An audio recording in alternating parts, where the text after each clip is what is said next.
Everyone.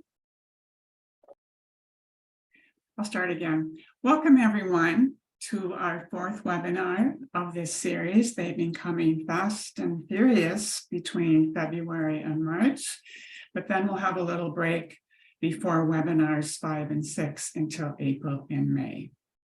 I have worked with Christine for many years also, not 100 as she's worked with Marisa, but I've worked with her a long time, and we've really recognized that we have the same passion for reading, and that's what we hope to share with you this afternoon, is not just a passion for reading, but in Christine's case, a passion for teaching vocabulary in ways that will help our students learn words across levels. The plan is to talk about some evidence for teaching vocabulary. We won't go deep into that, but just some research-based ideas that should inspire you to teach vocabulary if you are not already. I will also go over the word meaning test, which we didn't have time to do at Webinar 1 or Webinar 2 focused on diagnostic reading assessment. This is an option. It's certainly not a requirement, but if you want a quick informal test to determine your students' vocabulary needs, this is what you can use. And it was designed for adults. By the way, it's an oral test. It's not a written test. Asking students to define words, especially adults, is considered a much better measure of their vocabulary knowledge. We'll also go over routines across levels. The routines are described in ideal words, but we understand that you may have to make adjustments because of your real world. And Christine has added some really good examples of what some of the activities can look like. Vocabulary routines are intended to provide many, many exposures to new words. That's how students make them their own, is if they are exposed to them many, many times. And then at the end, I'll share a chart that was developed during the past 2 webinar series that includes tried and true recommendations of resources and materials, some free, some by subscription, and others for purchase. And it outlines these resources for all 4 reading components. Just a quick reminder, as I mentioned, Webinar 5 is focused on fluency, and my co-presenter will be Rod Podlasek, and that's on Friday, April 14th. Webinar 6 is on teaching comprehension, and my co-presenter will be Penny Brown on May 5th. Another key feature is the participant folder.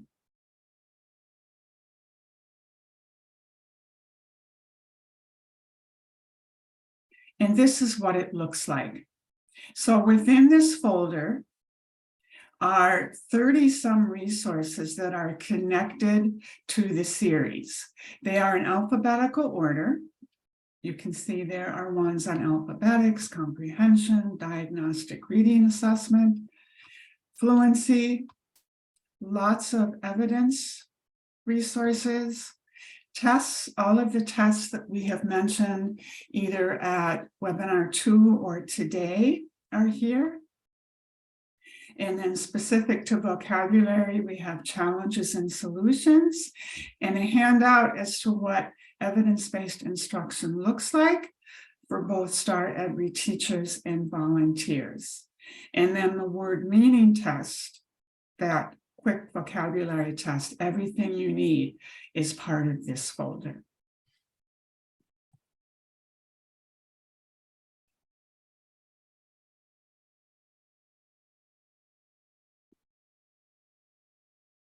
And that should appear, that link should appear in the checkbox.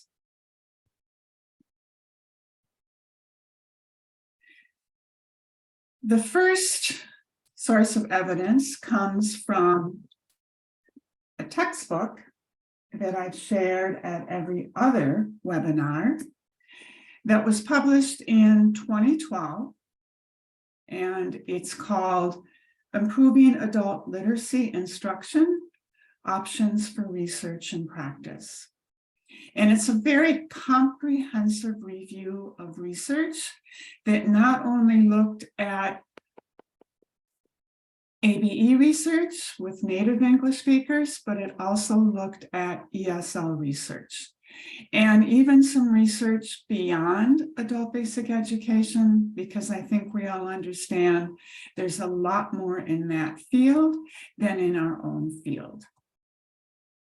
And I'll read these to you so that you can process them. Vocabulary knowledge is a primary predictor of reading success. It is associated or interrelated with word identification skills at the end of first grade and reading comprehension in 11th grade. So it's important across the whole continuum of grade levels. At webinar 1, we talked about the interrelationships. There were 6 of them between the 4 components. And I think this quote affirms the interrelationship between vocabulary and alphabetics and vocabulary and comprehension. The second quote reads, vocabulary knowledge also tends to grow with reading experience. The more we read, the more words we're exposed to, the more words we learn. And then that supports our comprehension. As readers progress, lexical analysis or morphological awareness, such as prefixes, roots, and suffixes, becomes increasingly important for comprehending complex and unfamiliar words and concepts. So the first step is to get the word correctly off the page. And once a reader can do that, hopefully it will connect with their spoken knowledge. And if so, that growth of vocabulary and comprehension can happen. And that quote supports the interrelationships of comprehension to vocabulary and alphabetics to vocabulary. Christine, do you want to talk about the CCRS support? I always want to talk about the CCRS, since that's my the blue book is a very, very important to my work and to our work in adult education. Just a couple call outs here, because we do need to be considering the CCRS, and the EBRI fits really nicely in with the CCRS. And today's topic of vocabulary in particular is really included in one of the reading anchors, which is anchor 4. And this is interpreting words and phrases as they're used in a text. That includes technical, connotative, and figurative meanings, and also looking at how specific word choices shape meaning and tone. And then we have some language anchors as well. Vocabulary is actually, you can make the case that vocabulary is embedded in well over half of the standards. I can make that case. So, but in particular, there are 3 additional language anchors. Language anchor 4, which is helping our students determine or clarify the meaning of unknown and multiple meaning words and phrases, using context clues, analyzing word parts, and consulting references. So moving beyond and developing a lot of word kind of attack strategies. Anchor 5 is, again, focused on figurative language, word relationships, and nuances in word meaning. And Anchor 6 is really focused on students acquiring and using accurately general academic and domain-specific words and phrases that will help them to read, write, speak, and listen at a college and career readiness level. And additionally, develop the skills to independently gather vocabulary knowledge when they come across a word or a phrase that's unknown. So we have some really nice CCRS connections here.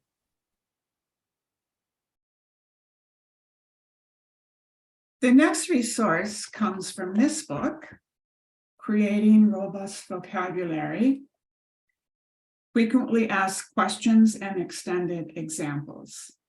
So it's a follow-up to the book, Bringing Words to Life, which maybe you're familiar with. The authors are Isabel Beck, Margaret McKeown, and Linda Kukan, and they are extremely well known in the vocabulary field. The first quote reads, "There is a long history demonstrating a strong correlational relationship between vocabulary knowledge and reading comprehension." So I think these words support the other statements, but from a different source. The second, instruction that succeeded in affecting comprehension included 3 features, and this is vocabulary instruction. More than several exposures to each word, both definitional and contextual information, and engagement of students in active or deep processing.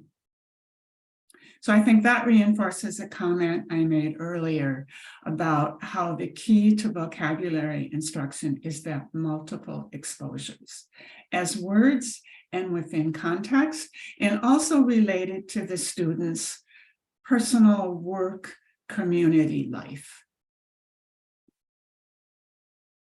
These same authors, prior to the books, created 3 word tiers. So this comes from Bringing Words to Life. These word tiers are based on utility or frequency of words in spoken or written language. You may be familiar with these. Quite honestly, I was not familiar with them until I began to work through STAR trainings. Tier 1 words are those concrete or basic words used more frequently in spoken language, everyday conversation, and easier texts at approximately grade equivalents K to 3. Those of us not or native English speakers are exposed to these words frequently from a very young age, and we grew up being familiar with them. Examples are orange, clock, hide, box. In fact, if you were able to track a conversation and identify the tiers, you would find that most conversation, perhaps outside of work or other settings, is mostly tier 1 words. Tier 2 words are a step up. These are abstract or academic words, more utilized in written language at grade equivalent 4th and above. Both native and non-native English speakers are less likely to learn these words independently. So these are the words that definitely need to be taught. They also are important in that they connect the other words in a sentence, and they appear in multiple contexts. So you really get a big bang for your buck by teaching the tier 2 words. And examples are fortunate, opinion, annoy, and distinguish. And so you see that they tend to be multisyllable rather than single syllable. And they aren't necessarily words that you can picture or show a picture of because they are abstract. The final tier are those content-specific words that are utilized in math, science, social studies, or other subject materials. So they're subject domain words, and they are best taught within that content. So not as separate word lists, but within the content that you are presenting to students. So those are the examples: polynomial, immigration, and photosynthesis. Many of them also include Greek forms, because those are the parts that make up a lot of science and math. Christine, did you want to clarify anything? I think the one thing I want to just add is when we talk about the tier 2 words, and they're frequently utilized in written language. These are words that sometimes we refer to them as academic vocabulary, but they're so far beyond just the academic. And when you work with these words, your students will come in and say, oh my gosh, I was watching just a TV show on Netflix, and there were like 3 of these words, and the radio, and their, documents in the workplace. And I always feel like academic is one way of looking at them, but they really are movies. I mean, they're just really a lot of words in adult life. Mm-hmm. Yeah, I tutor a student, a non-native English speaker, and we work on tier 2 words, and she is so excited for those 5 words from each lesson because she is hearing them in her workplace.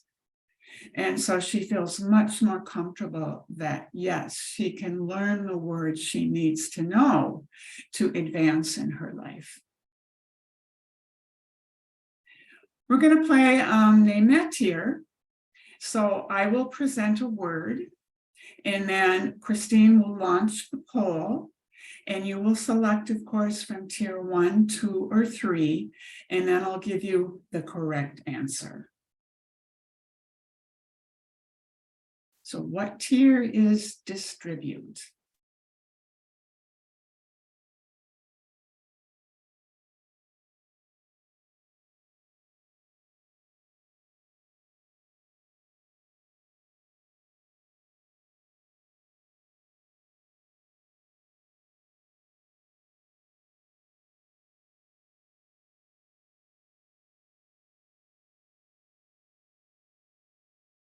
Can you see it, Marn?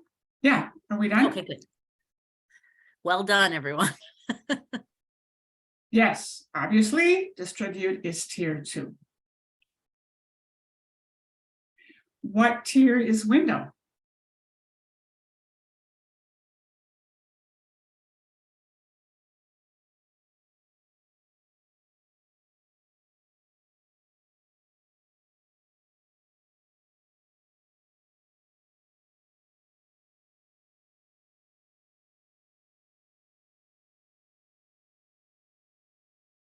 Window is tier 1.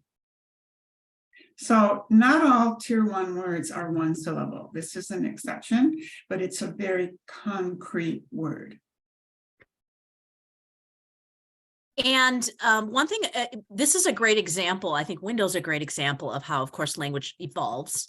And sometimes words can be in more than one tier, depending on how we use them. So if we're talking about, if students know window as something to look through, and then they see a phrase like window into someone's soul, or a window in terms of working on a computer, they may need additional help with those meanings in a way they don't necessarily need with the concrete window. Excellent point. So that would make window kind of a cross between tier 1 and tier 2. How about autobiographical?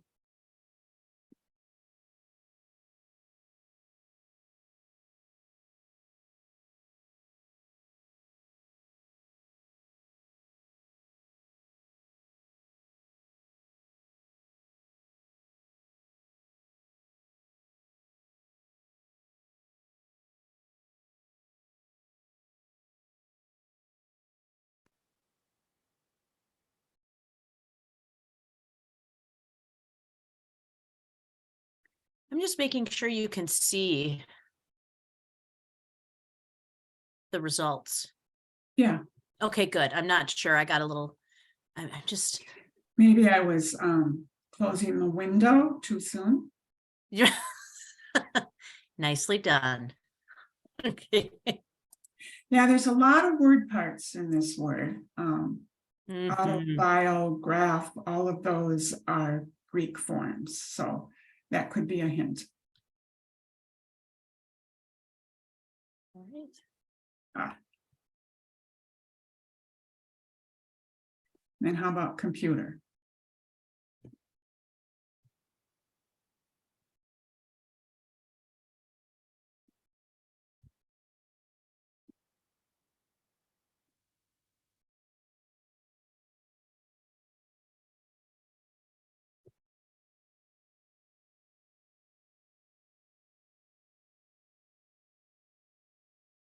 Well, this one was interesting.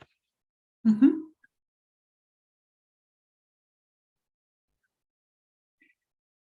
And my answer to that is question mark, which I think the polling supports, is it's every day for most of us, but it wasn't always that way.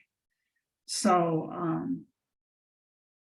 compute used to mean doing math, which would be more of an academic word, but computer as the noun form, yeah, that's tricky. It's moved around probably from tier 3 to tier 2 to tier 1. And that's why it's important when we're choosing vocabulary to teach that we note, that we remember to note words that at first glance maybe look like tier 1 words, but how they're used. I always go back to table. My students obviously know what a table is, but they really struggled when they came across something we read that talked about tabling a discussion. That was not, that meaning was not one they were familiar with table, and that would have been a tier 2 use. Mm-hmm. Mm-hmm.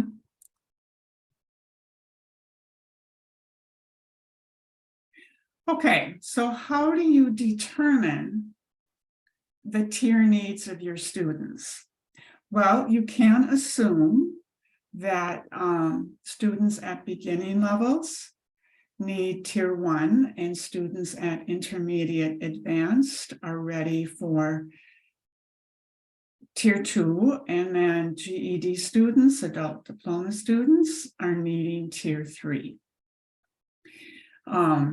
However, like I mentioned at the beginning, there is a test that you can use. It doesn't take long to get an idea, maybe a more solid idea of need. So you as the teacher have the teacher copy. The students are not looking at any form. And your starting point would be 1 to 2 levels below their reading grade equivalent. There are 8 sets of words, 5 words in each. Level 1 is grade equivalent 1 up through level 8.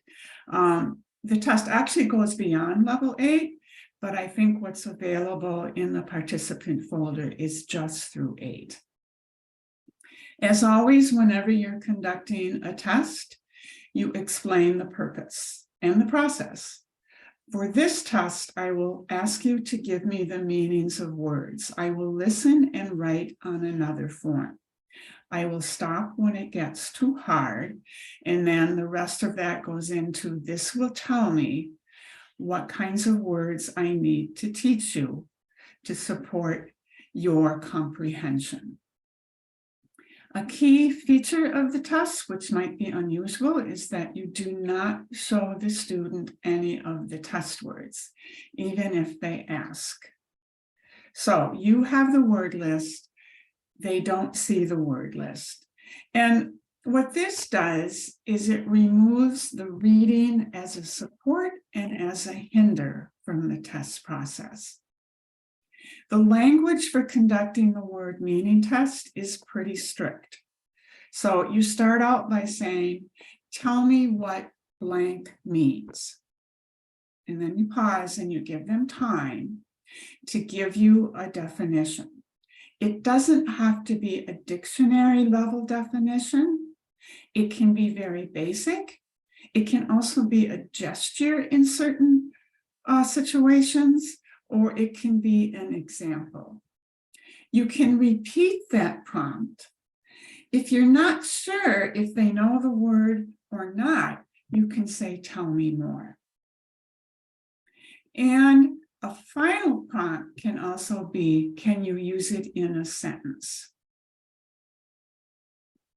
So what you're looking for, as number 4 says, is you're looking as to whether they're familiar or not with the word. Like in the other tests, and you have acceptable responses. So as the teacher, you also have a teacher copy that gives you acceptable responses and even some sentence examples. But you're not locked into those acceptable responses because you know your students. The test creators do not. You score their responses as 1 for correct, 0 for incorrect. If they have 4 or 5 correct, you go up to the next level. If they have 3 or less, you go down. And you keep moving up or down until you've reached what's called the vocabulary mastery level.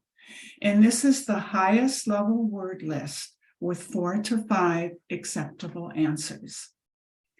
Using that level, if students are at levels or grade equivalents 1 to 3, their focus might be on tier 1, but it's never too early to introduce some tier 2. Some teachers, some STAR teachers use like a combination of tier 1 and then maybe 1 tier 2 per week. If students are at VML 4 to 5, looks like I forgot that, they are likely ready for tier 2. And then remember, tier 3 is specific to the content. Christine, do you have any comments to add from your own experience of conducting this test? My only comments are, you know, when you do it for real, it is amazing how you know when your students know. And so I've had students, you know, pantomime things and just use them in ways that you just know that they know what the word means. And I think one thing to note is that we want them to know one meaning of the word. And I think one of the greatest examples of that is decline, which is on the test. And decline, you know, of course, we use decline as far as, you know, something declining, an empire or civilization declining. But most often students will say decline. It's what happens when you try to use your credit card and you can't. It's decline, and you go, great. I mean, that is a perfectly good meaning for decline, and you can move on. So that was something that was interesting. I thought it was just so much fun to see how students knew different words and in which context. And as long as they knew one meaning, that was important. Mm-hmm. And you do get better scoring with any of the informal tests we shared with experience. So you become familiar with the words or the passages. You become familiar from testing other students what might be a more common answer or unknown word. So it just gets easier with time and experience so that you feel confident with the VML that you land on. And then that guides your decision making. And they do ask. They say, can I see the word? And you have to say yes. No. No. Yeah.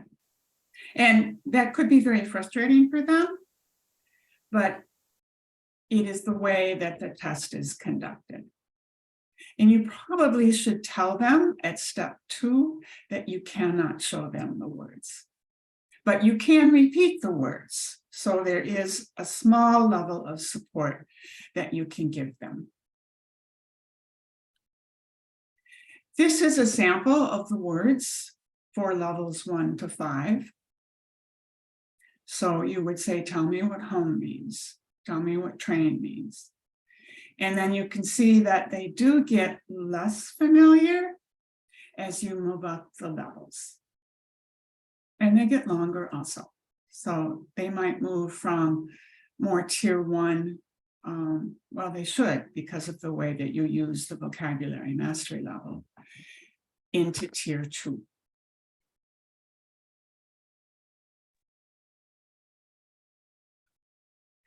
Okay, so now that you understand the tiers, if you didn't already, and you have a tool that you can use if you choose to help you identify students' tier needs, then you're ready for selecting words.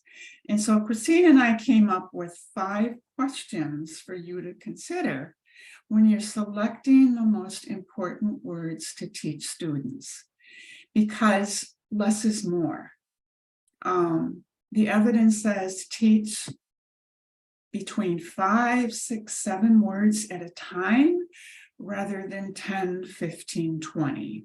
Because what you want to do with your students is go deeply into these words. And even though you start with one meaning, inevitably it will transition into those other meanings as they ask questions and as you work with the usage of those words in multiple contexts.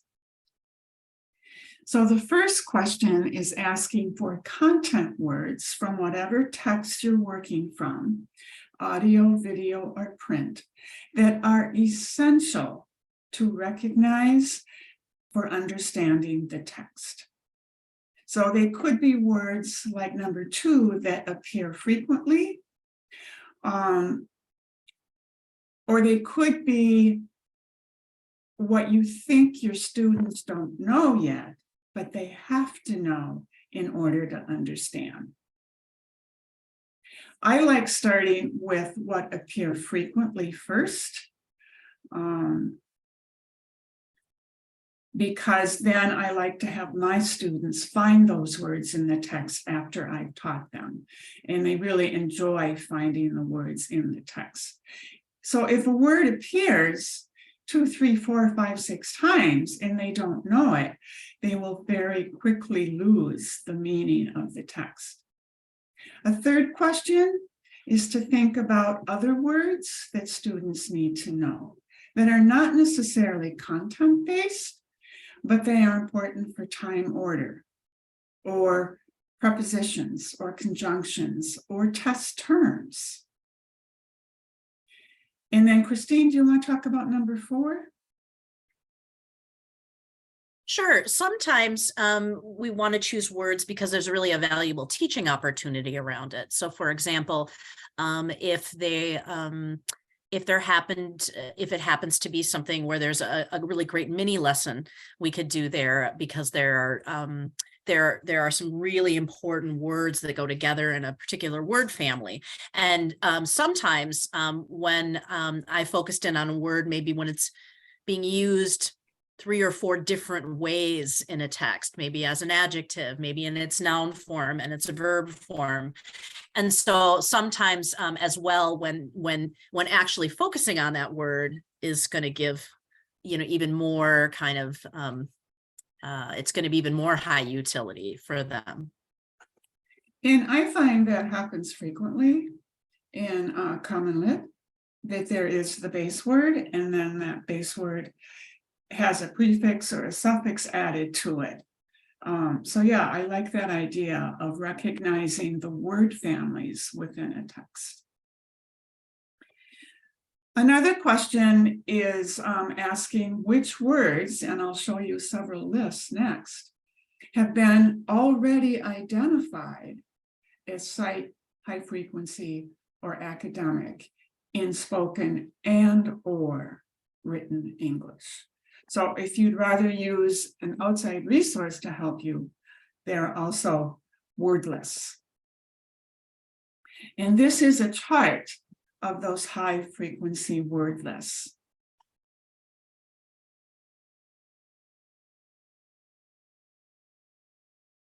So the first is one that's been around for a very long time. The last update was in 1993. So it is the oldest of these lists. It's called Fry's Instant Words, and you can easily access that list through citewords.com, and I'll bring you to that website. There are 1,000 words total in this list, 100 words per grade level.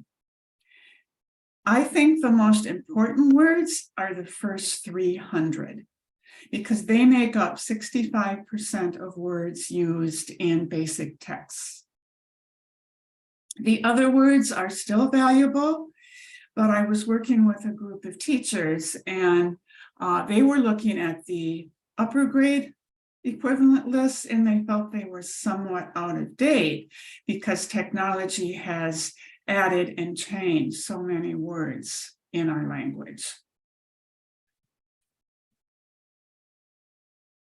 If you go to this website, this is where you can access everything for Fry. So they have the word lists, and they also have lessons, they have flashcards. You do not have to create anything to teach the Fry Instant Words because everything is here for you.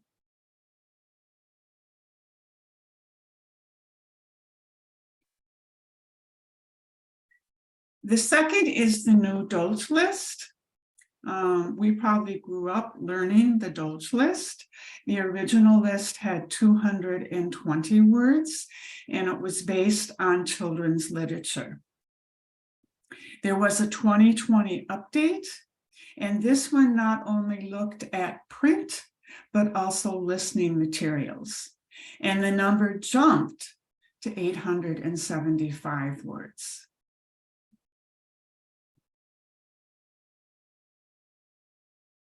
And you can access the new Dolch list from this website. I won't show you the word list, but it offers the explanation of the list and the update. And then also gives you these tools. So everything is downloadable and is often arranged according to frequency.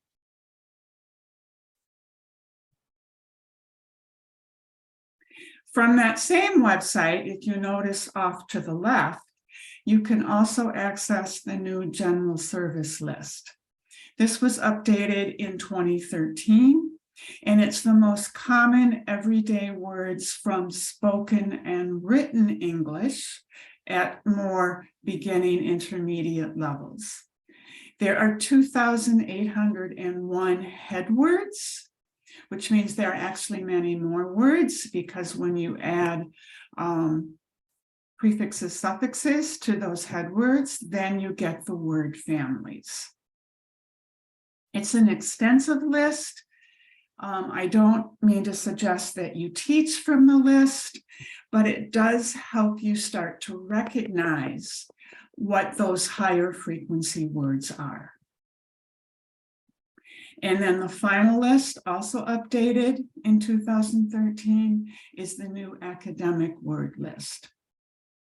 And so this gives you a list of 963 head words from spoken and written academic English.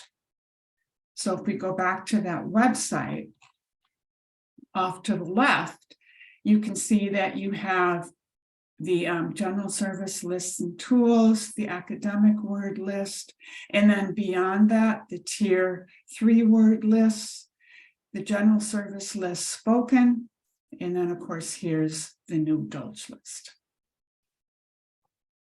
And I was just going to add that the word list, somebody made a comment, about word lists, and it's so great to have word lists and to also know that publishers use these lists. And so it can give us publishers, assessment creators. I know that when I worked with Pearson to revamp their adult ESL series, their future series, they worked from the previous academic word list, previous to this new academic word list. Well, a little combination of both, but it's nice to know that that we're working from similar lists together so that we can help, predict a little bit sometimes what words students know or need to know. Now, the old academic word list, I really liked, because I think there were 10 lists, 8, 9, 10 lists, and list 1 was of highest frequency. And then as you went up in those lists, they become less frequent. So if you're just venturing into those tier 2 words, it's a great list to use, and the resources that we'll share with you are based on that original list. And I think some of the lessons progress from most common to least common, or Yeah, I frequency still to less love frequency. the former Avril Coxhead's academic word list, and I don't think it's necessarily one or the other. You're going to hit valuable words on both. One thing that's really noticeable, or was noticeable on the update of the new academic word list, is again looking at millions of pages of texts and different kinds of texts and things. You see kind of a change when you see that now some of the academic words are words like ecological and inclusion and watershed and rhetoric. You can see that, there's been an update, kind of a lot of these words kind of have become bigger words across the board, politically, scientifically. And so you saw that update happen. And so the tiers, I think we recognize, are fluid.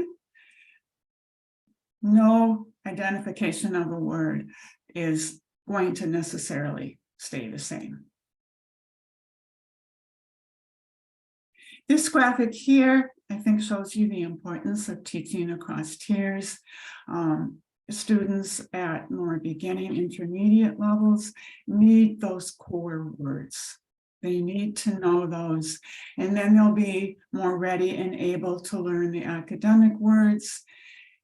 Teaching core and academic accounts for 92% of the words in the English language, with those specialized words being the remaining 8%.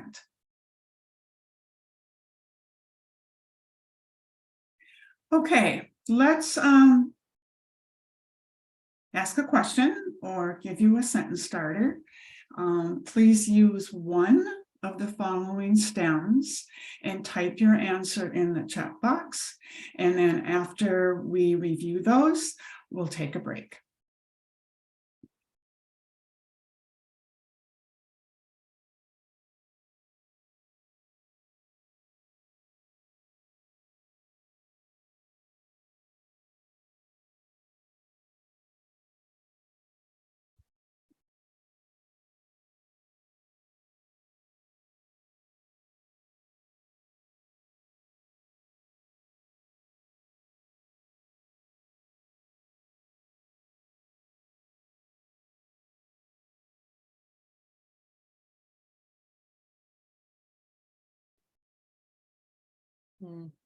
Yes, yes.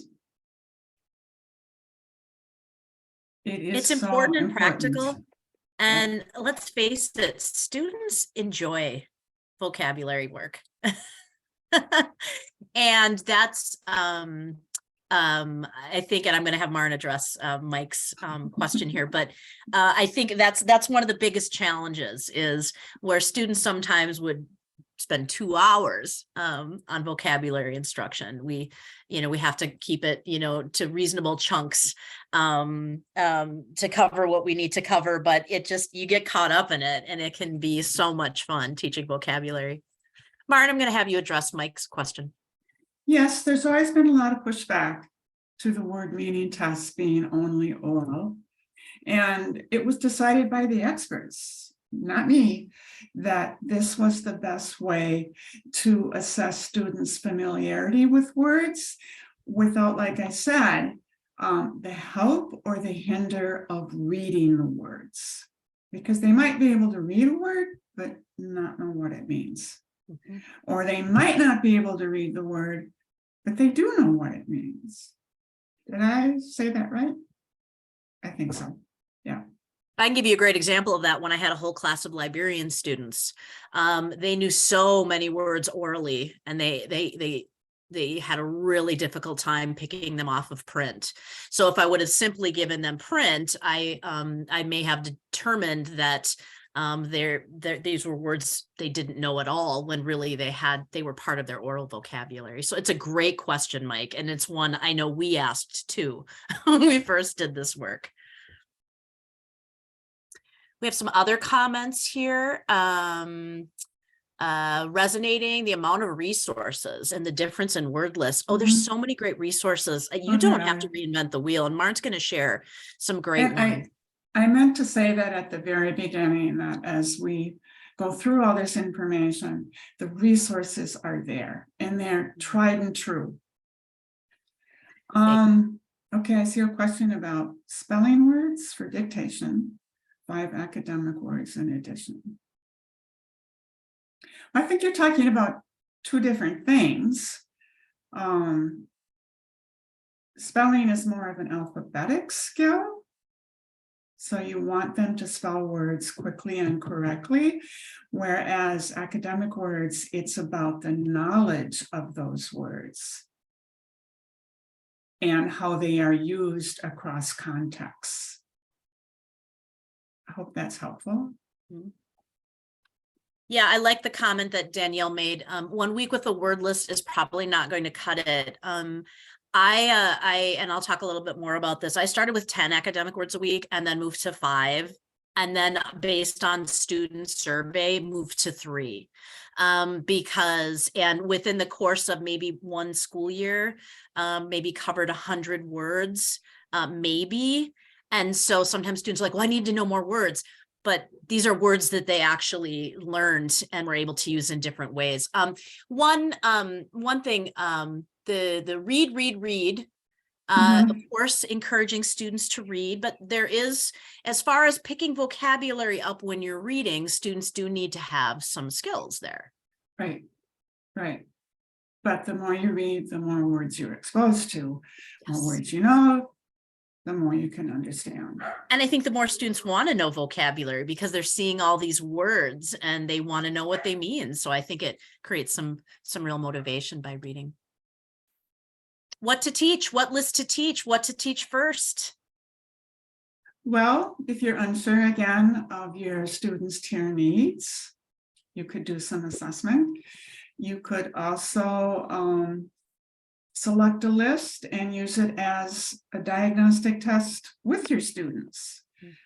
Present the list, find out, do they know some of these, most of these, none of these, and that should help. And then, of course, the different curriculum that we share makes that decision for you as to what you teach. And you can decide, maybe 5 words is too much in a week. Maybe you'll cut back to 2 or 3. So there's a lot of teacher wisdom involved in this, which you all hold.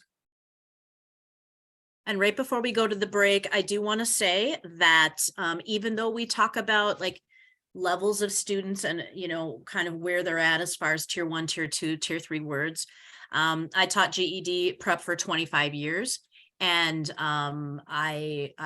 it was very uncommon for me to have a GED student even testing at high levels of the TABE or CASAS goals who didn't have a need for many of these academic words. And often what you'll hear from students, and I'm sure some of you have heard this, especially if they're doing a practice test of some kind, they might say, well, I think I understand what I read, but I don't understand the question. And that's because a lot of these tier 2 words, they're actually getting blocked because these are words that often appear on standardized tests. Right. So it's not like, and I may have misspoke on that, it's not like once you hit 9th grade, you don't need tier 2 anymore or 9th grade level. Academic vocabulary is across levels, the need for that. Okay. Oh, MegaWords 2. Yes. MegaWords 2 is more of an alphabetics resource. However, I know the title includes teaching words and vocabulary. And students love mega words. Okay, let's take our break. And we'll be back in less than 5 minutes.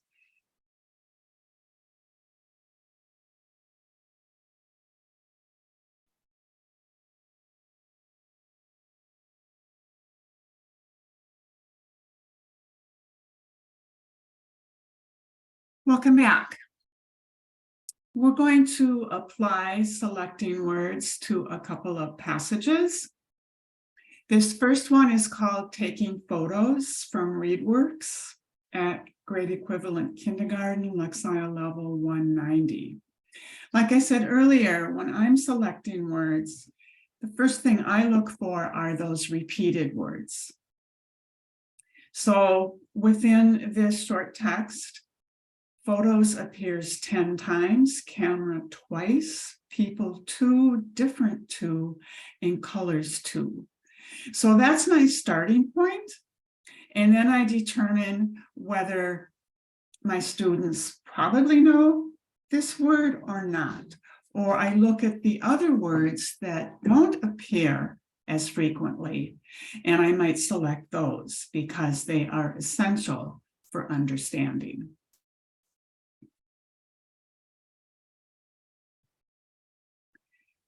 This passage here is called What's Up in Space? So it's at grade equivalent 3. And I would like you to read this to yourself. And then in the text box or the chat box, write the words that you think should be taught from this passage.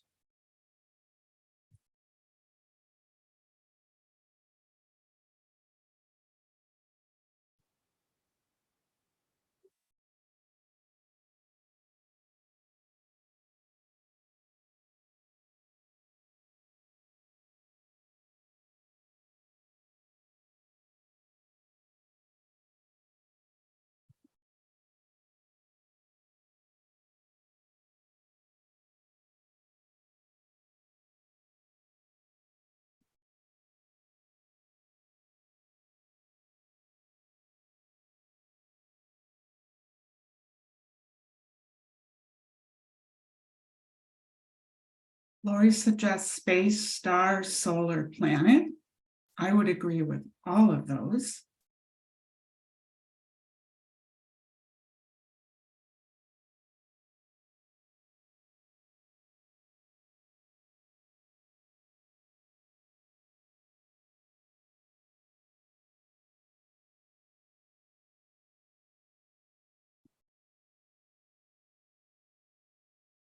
You've also got solar system, star, moon, planet, orbit.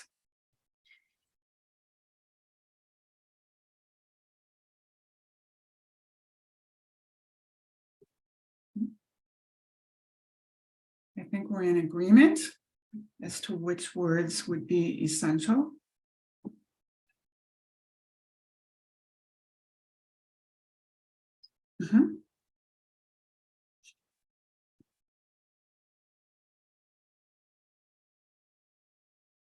Oh, maybe gas, because that would be a different usage of gas when we're talking about space rather than the gas we put in our cars.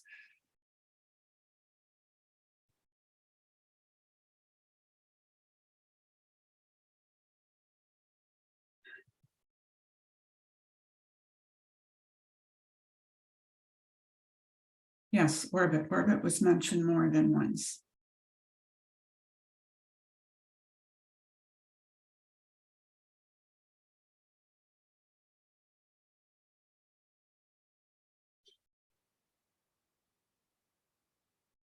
Kelly mentions that the text seems to define or explain most of the words already. That's a good point. I guess I'm wondering, would that be apparent to our students that the words are defined? Or would it be better for them to have knowledge of those words beforehand? And if I But can yeah. chime in, and I see Lori says this would be a good exercise for practicing context clues. Absolutely, Lori. Mhm, mhm. One of the things that I changed a lot with when I started doing this work is I started really looking at my pre-teaching and how much vocabulary I was pre-teaching. And for me, it made a difference. If there were some clear context clues, I would tend to not pre-teach those words. I would tend to pre-teach some very key words that were really key to the main idea.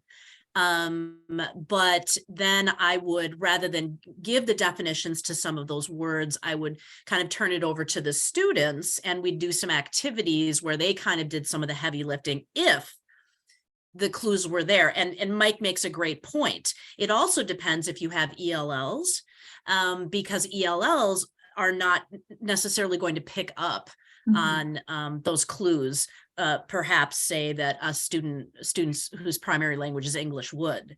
So it really, you have to really consider who you have in front of you. And I have observed several teachers pass out the text and have their students highlight the words they don't know, although within a limit.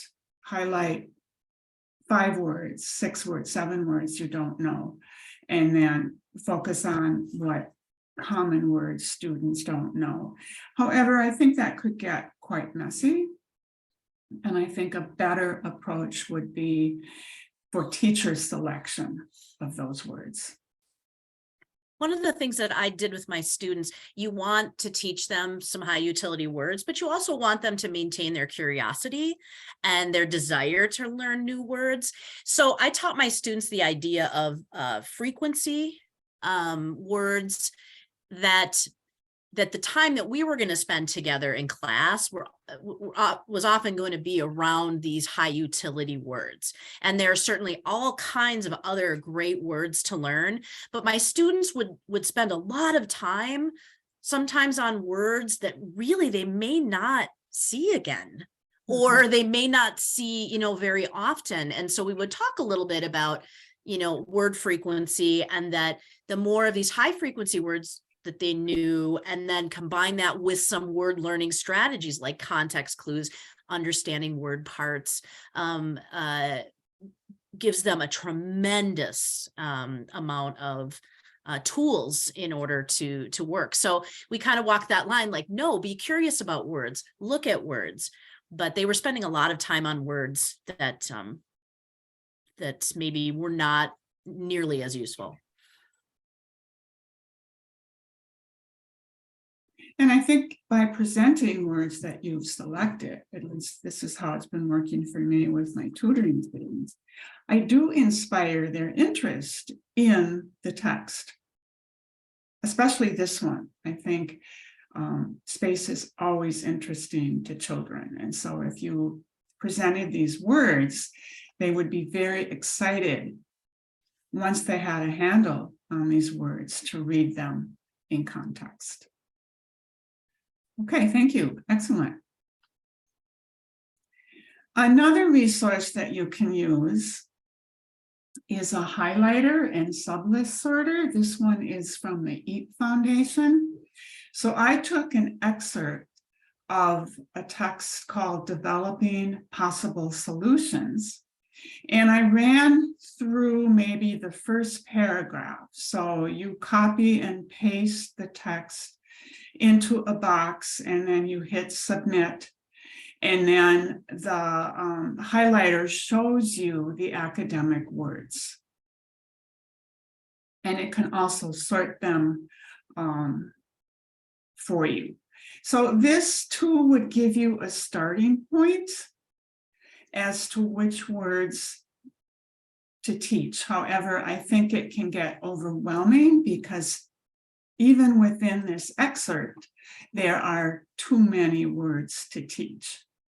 And I guess I was surprised because I, of course, looked for the repeated word, that solutions was not one of those academic words. But this is another resource that you can use. And there are other ones. Christine, you mentioned a new one recently, Vocabulary Finder or something like that. Oh, did I? I love EAP. I know there are other tools. I like EAP because they're highlighters for the academic word list, the old one, the new one, the general service list, collocations. There's a lot of great highlighters, and I like that. Okay. But I know there are some other ones. This is the one that I tend to use. Okay. So we'll move into the routines for Tier 1, Tier 2, and Tier 3. A very basic Tier 1 routine is, of course, that you provide a balance of language and literacy instruction. So we're not asking you to reduce your language instruction and focus on teaching words in print, but rather maintain that crucial balance. And through that balance, you'll be exposing them to new words from conversation, explanation, interaction, and basic texts. And if you haven't already, you can start to pull in some of those fry or dolch words that are embedded in phrases, sentences, and paragraphs. Again, don't pick that many. You're looking for the high frequency words that are related to the text or of common confusion.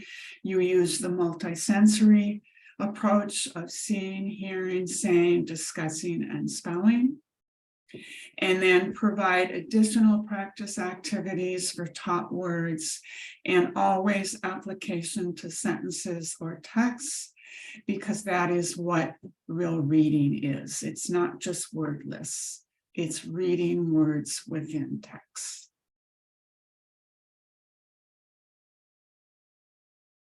The Tier 2 routine is a little more elaborate. We have part 1 and part 2.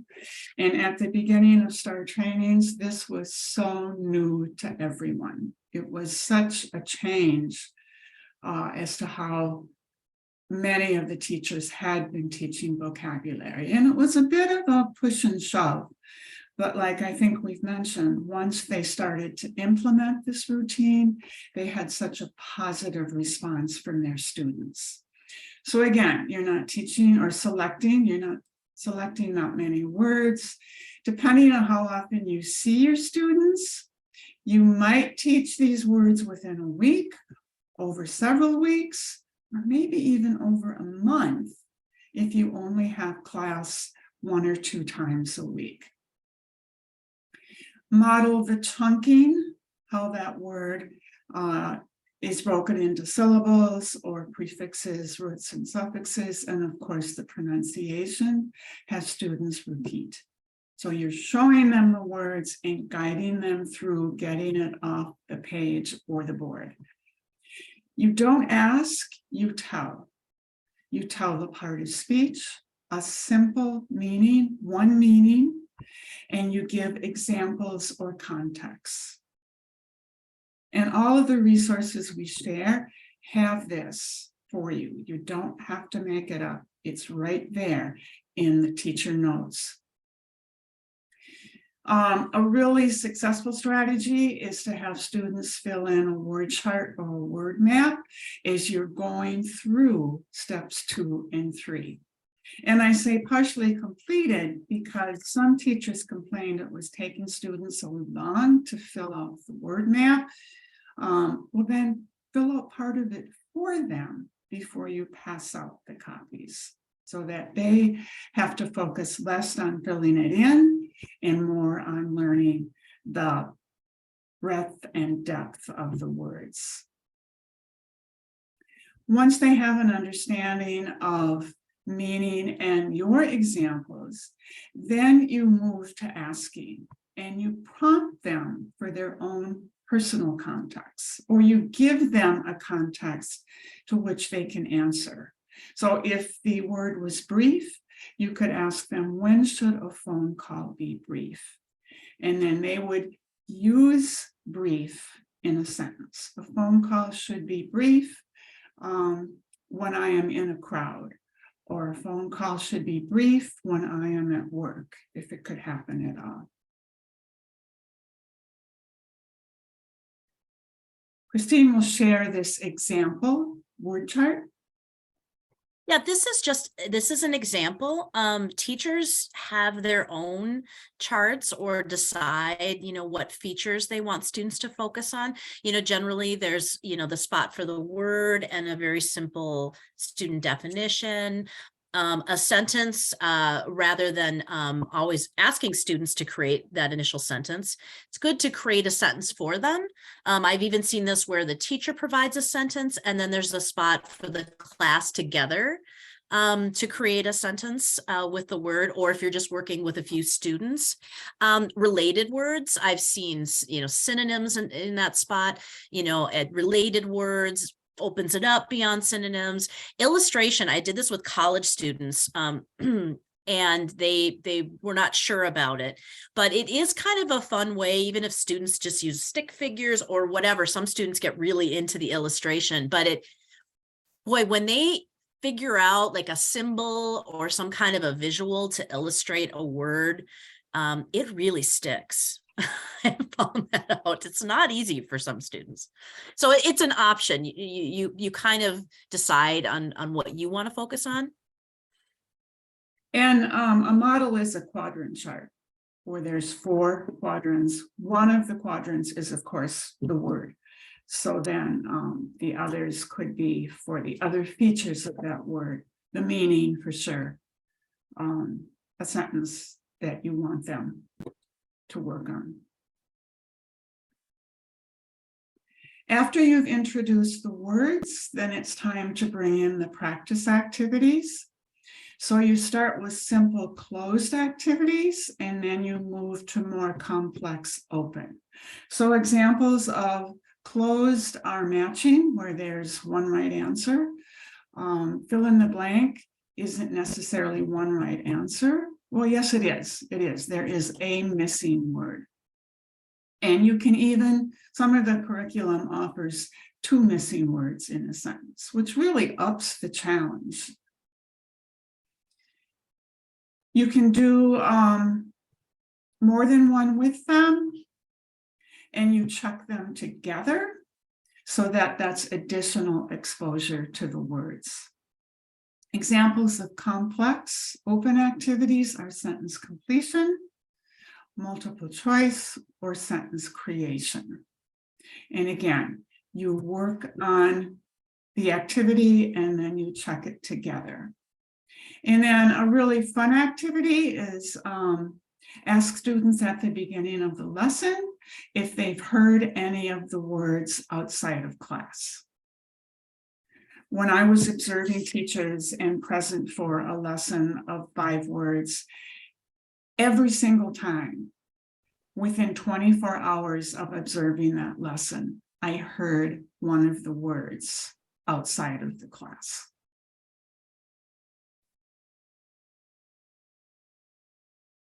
Yeah, I can talk about a few examples. I do want to highlight Tamara's comment in the chat box, and she is absolutely right, which is why tier 2 words can be difficult, right? They tend to be more abstract. So I know that a lot of times visuals are used with lower levels of students to introduce words. I would use visuals when I could with my GED level students, and sometimes it was difficult to find images and to make that connection, because these words, they're not so easy to just, locate an image or an illustration. So great point there. I have all kinds of ways where I kind of increase the difficulty once students have matched words and maybe filled in the blanks. to get them looking. And a key is the conversation about the answers. That's where a lot of learning happens. This is an example, as I call it examples and non-examples, where in this case, engrossing. So students have to look at both, and then they have to decide which is a better example. But the key is why. And in that why explanation, when they say, well, it's A because if they're engrossed, it means they're really interested and they're not taking their eyes away. That's really important. It's not only important for them to realize that and be able to say that, but it helps support other students as well in the class. Next one.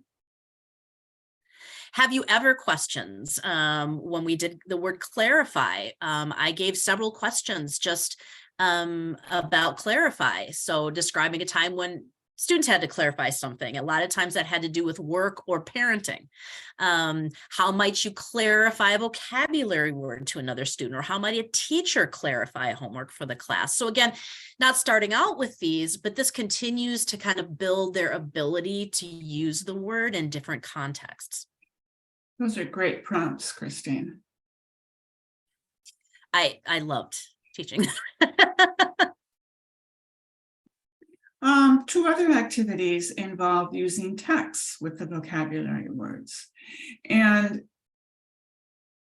well, the first one, and this text does not have to include the words. So you read aloud a passage, and then you ask questions about the passage using the top words. So if you were reading a story about a bird building a nest,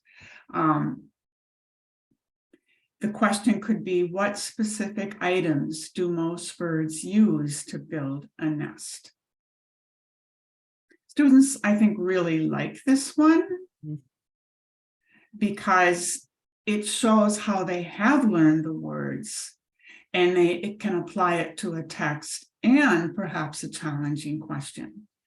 The yes, no, why, or true, false, why are similar to what Christine shared, where you're asking 1 to 2 questions with the new words. They can't just answer yes or no. They also have to give the reason.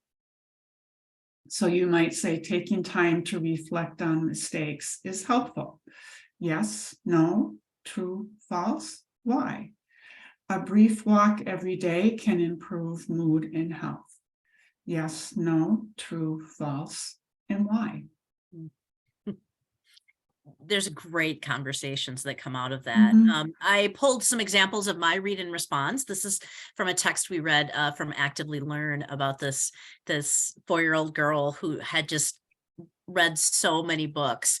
And I added the paragraph because that gave a little extra support. Like, first find the paragraph that you think the clue is, and then answer the question. So in this case, where does Dahlia make periodic visits to? Our target word was periodic, or it's a word that we were recycling. And in here, if you click one more time, the goal was there's a clue is irregular. So this is not an easy activity. And again, this is something that you do when students have had multiple exposures and practice with a word. And then periodic visits to the local library. The next slide is an example of, giving even additional support. This was from a great article from the Change Agent. And again, I use this to recycle words, keep them, in front of the students, continuity, factors, conclusion. And in this case, if you click one more time, Marn, it's absolutely fine to give students the support that they need to be able to use these words. And so if they need support in the beginning, with some students, or sometimes I would give them a sentence stem to help them out. And that support is okay, because again, they're finishing off the sentence, and then we're reading the sentence together, and it's just more exposure.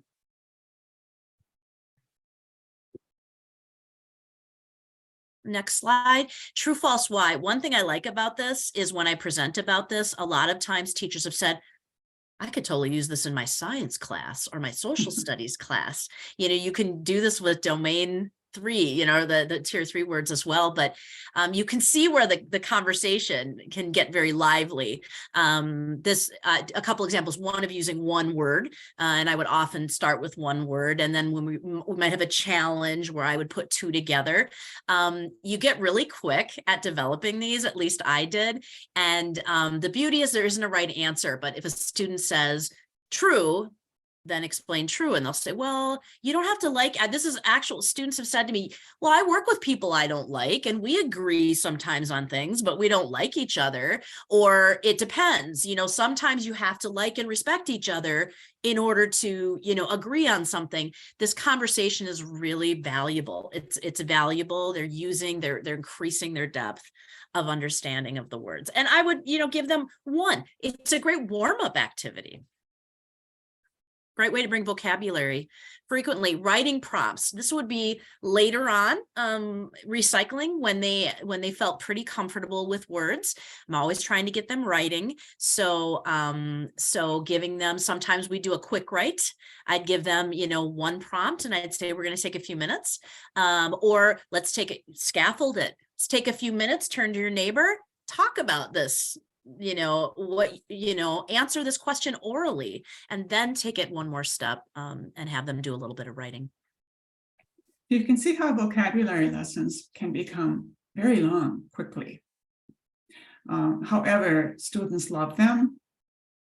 In fact, I remember STAR teachers, when they were establishing routines for the 4 components, most of them put vocabulary first because it got students in the room on time. They did not want to miss the vocabulary lesson because they enjoyed it so much. So keep that in mind when or if you add vocabulary, it often gets students in the room. Yeah. And it gets other students looking in the door too when they hear from other classes. They're like, what word is that? I can say that, we do talk about how, we want to, shorter lessons can be very impactful for students. And I think one of the reasons that I ended up creating so many different kinds of activities is because I loved teaching vocabulary. So I wanted to say, well, yeah, we're spending some time on vocabulary, but we're also reading, and we're also writing, and we're doing the other, we're speaking and listening about the words too. So I felt like it gave me reason to extend the time a little bit. Recycle the words, consistently go back and bring them forward into a warm-up, or bring them into new matching activities, new word banks, true, false, why, read and respond. Just keep recycling those words. And now the resources, which is something we did not have when we first started with this. Yeah, we had nothing when we started with STAR. So back in 2008, 2009, things have improved considerably. So 3 free resources, and they are hyperlinked on the chart that's coming out soon, are vocabulary workouts, vocabulary units, and vocabulary lessons. Vocabulary workouts are 1-page activities with just 1 to 2 related academic words. So if you teach in a 1-room schoolhouse setting, these could be a standalone lesson. They also cover speaking, listening, reading, writing. So they are really good one-shot lessons that teach students important words 1 or 2 at a time. The other 2 are based on 5 words. So they are meant for across time. In the units, there are 16 units with 2 lessons per unit. Originally, this was based on 10 words, but then some very courageous Minnesota STAR teachers adapted them to be closer or in line with the model of 5 words at a time. The vocabulary lessons are now, they came from Appalachian State University originally, but they are now on Google. So there are 38 lessons, a whole year of vocabulary lessons. And additional practice is also available on Quizlet. Correct, Christine? That is correct. And the read and respond activities have been replaced with texts from Reading Skills for Today's Adults from Minnesota. So Minnesota continues to be a leader in resources. Again, tier 3 are taught within the context. So you select the words, you still model the pronunciations, the syllabication or morphology, prefixes, suffixes, roots, and then have students repeat. And then you're telling the definitions, giving examples, or showing a Google image. Another option, which I observed in classes when teachers were teaching from a science or a social studies-based text, to pre-read an easier text or watch a video that uses those words. I do that with 2 of my students, and we are both so excited when we watch that video clip from YouTube that we know those words. And so to see them in action is really reinforcing. So it could either be a pre-read or a post-read. This is just a little plug for language and literacy. Last year, I did a webinar on specifically vocabulary. And so breaking down the tiers even more, talking more about the highlighters that we showed, talking more about, giving more examples of choosing words. You'll see some of the examples I gave you, but additional examples for vocabulary play. And so I put why watch a movie or series? I mean, why watch The Mandalorian when you can watch this? My husband would say, I don't want to watch you. I want to watch The Mandalorian. I live with you.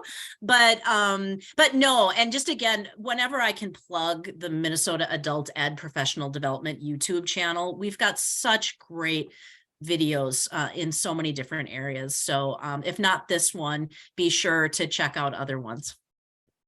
There's too much. The reality is there's too much, but that's better than not enough.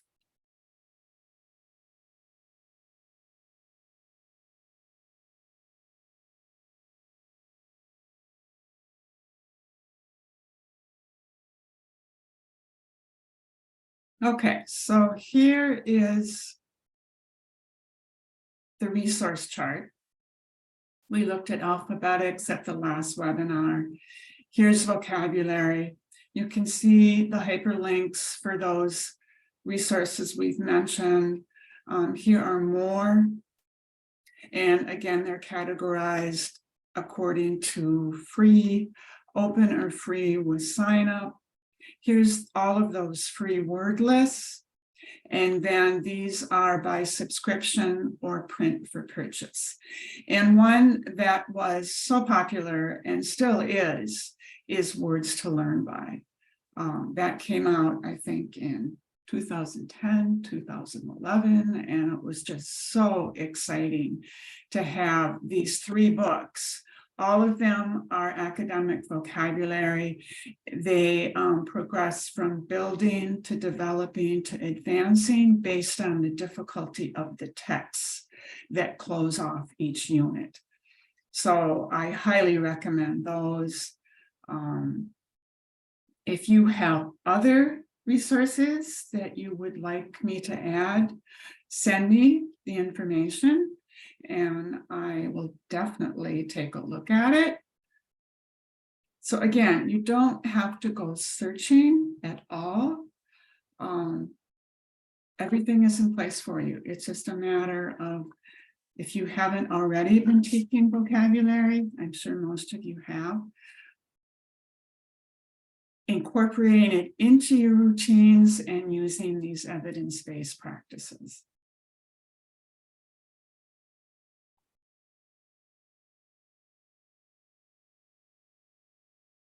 Okay, it's 2:30. We always reach this last slide at the very end. If you can stay, we would love to hear your responses. If you can't, I understand. We both understand. Again, we thank you for your time and your interest and your chat contributions. If you have any questions, you can contact us both or one of us. We try to work in tandem here. And thank you for So- sharing. I was going to say, thank you for sharing your experience. You know, there's a clear, you know, knowledge base here, lots of experience with your students and working with vocabulary. So thank you for sharing your questions and your thoughts and your ideas and your opinions of some of these resources. It's really valuable. And we just always appreciate when we blend all of the teacher wisdom together. Mhm, mhm. And we realize this is always way too much information. So again, our expectation is that you walk away with one new thing to try. And we're happy with that.